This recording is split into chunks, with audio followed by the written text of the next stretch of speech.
Yeah. And it's been difficult, right? So I think leadership has to really think about it in a way, if we want to expand East Africa within the region, that we all come together, that we in the diaspora have the power to really engage. So it surprises me when I hear that people have never heard of the East Africa Chamber of Commerce, again, which is now the East Africa Business Network. It's a very special place to me in a sense that I came here 8 years ago. And then I keep telling the same story. I keep thinking about my intent, which was never to be in the position I'm in now. But I'm so glad that, I believe that nothing's coincidental. So hopefully we'll make a difference within our East African community. But all right. Yeah. So let's go back to the beginning. Okay. Let me have you just briefly introduce yourself. Okay. And tell us a little bit just about your background in business and commerce, because you are a business network. Introduce yourself so that our viewers get to know you in person, and your background in business and or commerce. Let me go with the founder himself, Mr. Yes. Founder Benson. Good to have you here. And so introduce yourself to my viewers. Tell us a little bit what inspired you to start this Chamber of Commerce, now a business network. Thank you very much. Appreciate you allowing us to come to your show and talk to people and talk to you and our community as well. My name is Benson Kasoi. I am originally from Kenya, and I am the founder of the East Africa Chamber of Commerce, now East Africa Business Network. The reason we started this organization is because we're trying to address a problem that exists in all of our communities, meaning unemployment and trying to be self-sufficient. When you come here from Africa, people think money grows on trees, and you get a lot of phone calls wanting to help those people. And some of the little problems that exist are money for tuition, money for school fees, money for shoes or uniform. And so those problems, even when you are new and you are a student, once you arrive here, folks seem to think that you have the capacity to provide. And so as a student, I was wondering how I can solve this problem. And this is what led to me calling a group of guys from East Africa to start figuring how we can invite American companies to go to East Africa and set up their shops there, and thus employ our people so that we can reduce unemployment and make them self-sufficient. That was the genesis for the for formation of this organization. So here we are 18 years later. 18 years later. Fantastic. Let me hear from Elsa herself, the one and only. I'm very excited about Elsa because she's Ugandan, just like me. And Yes. I'm glad to see Ugandan engaging at the East African level. Mm-hmm. And so please, Elsa, introduce yourself real quick.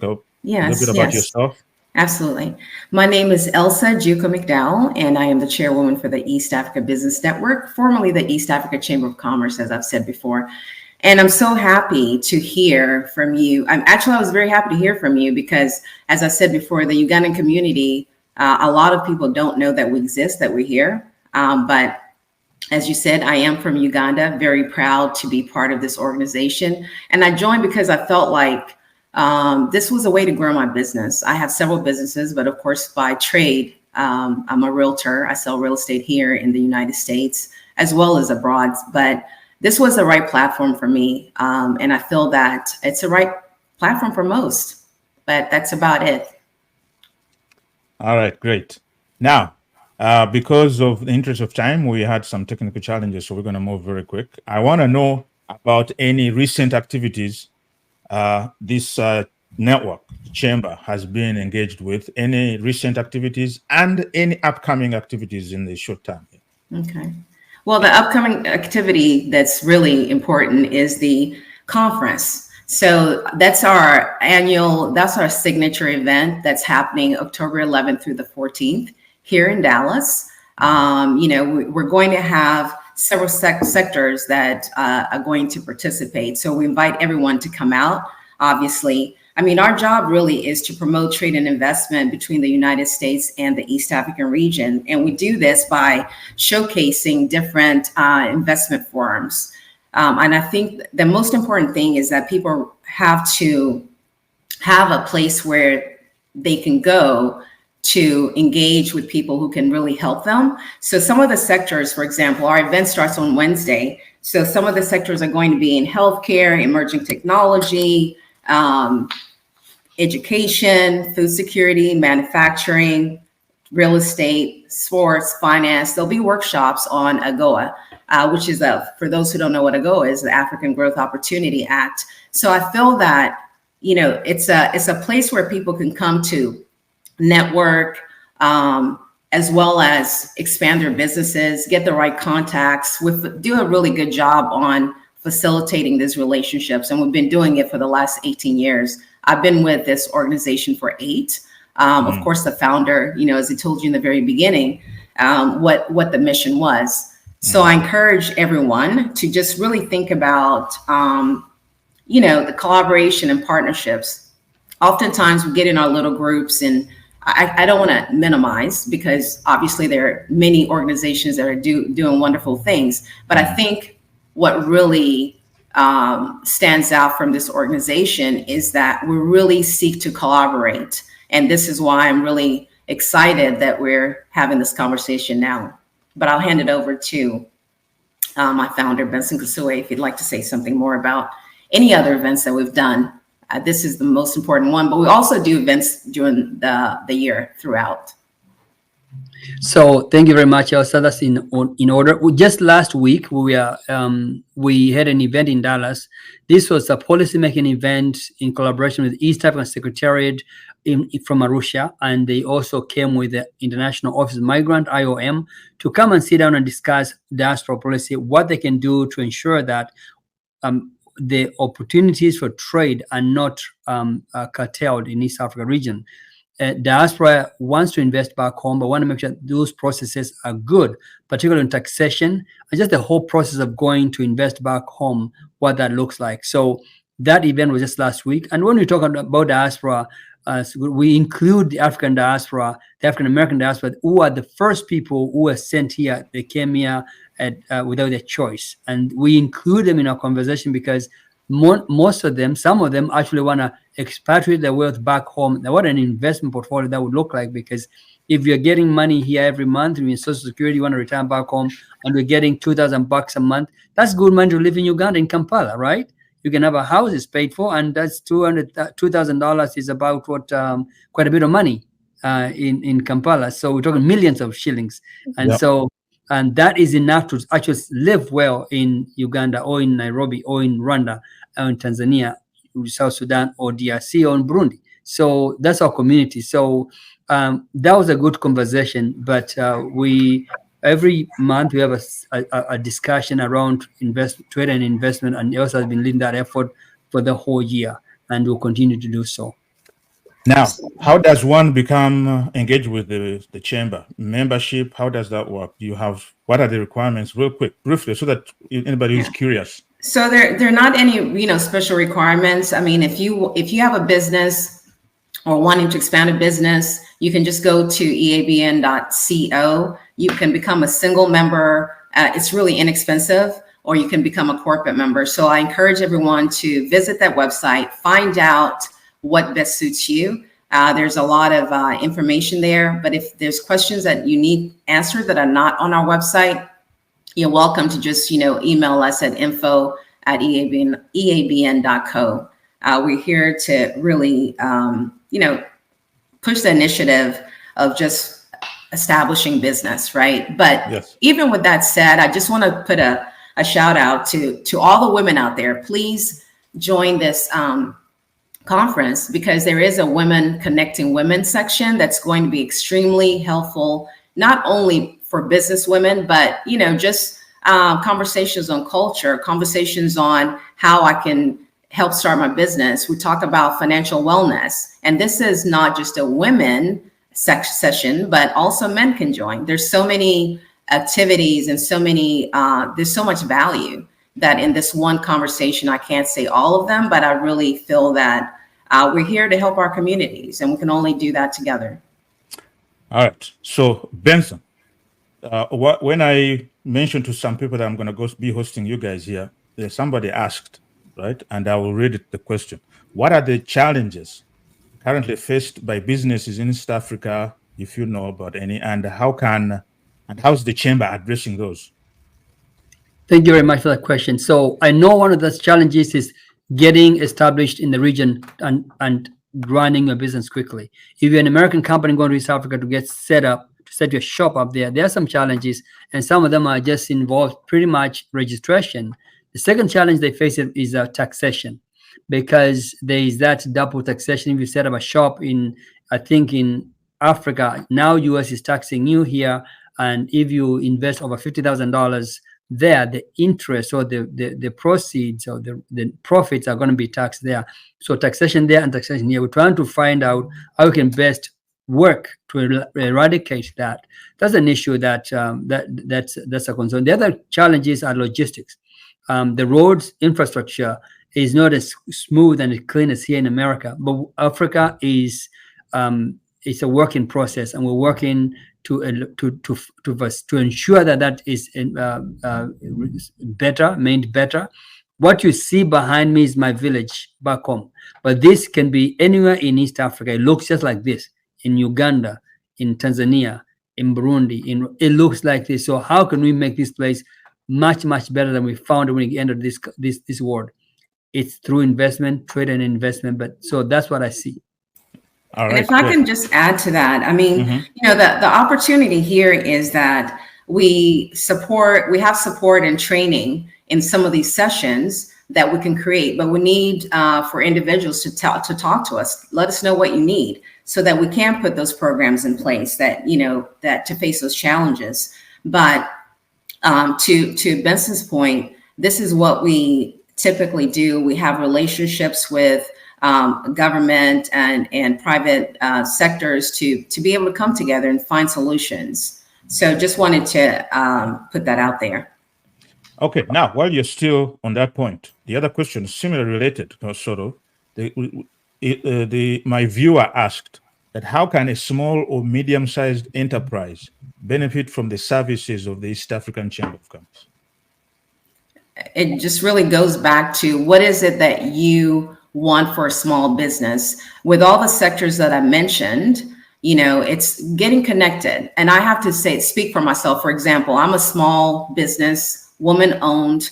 It's only 2 of us in my business. But because I became part of this organization, my business was able to expand only by making connections, right? So we all know no one's going to come on your door and knock on your door and hand you something. But if you get involved in a community and we understand what it is that you need, then we can connect you with the right people, right? Depending on what business you have. But that's what we do really well. So I really would like to hear more from that person who's asked that question.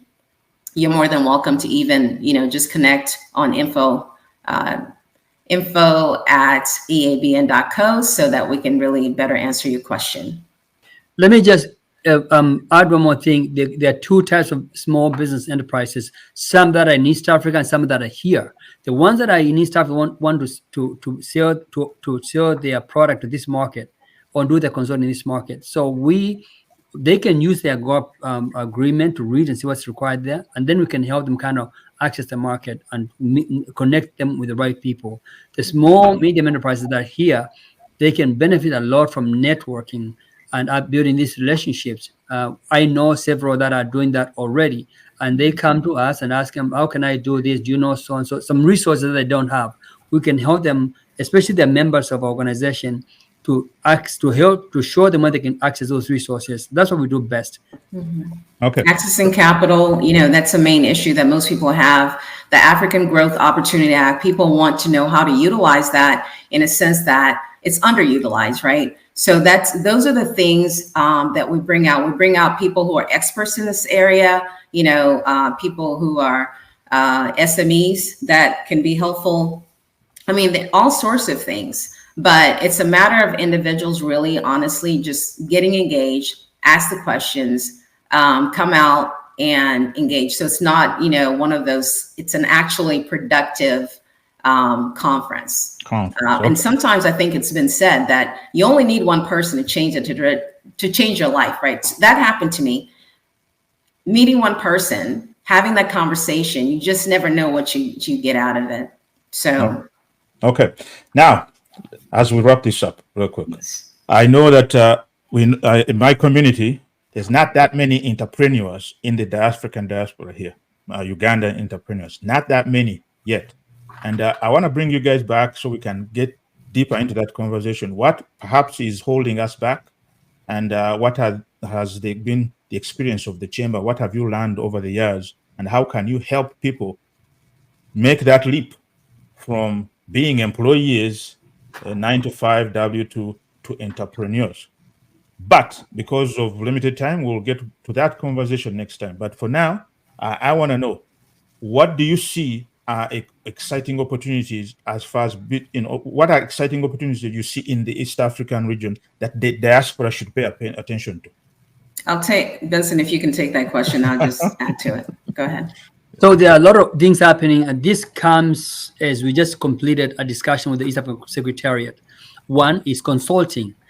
You don't need to put capital there. It's your brain. Brain is your capital. The Chinese, the Easterners, the Westerners are coming to Africa, to East Africa, to do work there that we Africans can do. That a lot of talented, smart Ugandans, East Africans who can take these IT jobs and do them themselves using just their brain. That's the number one.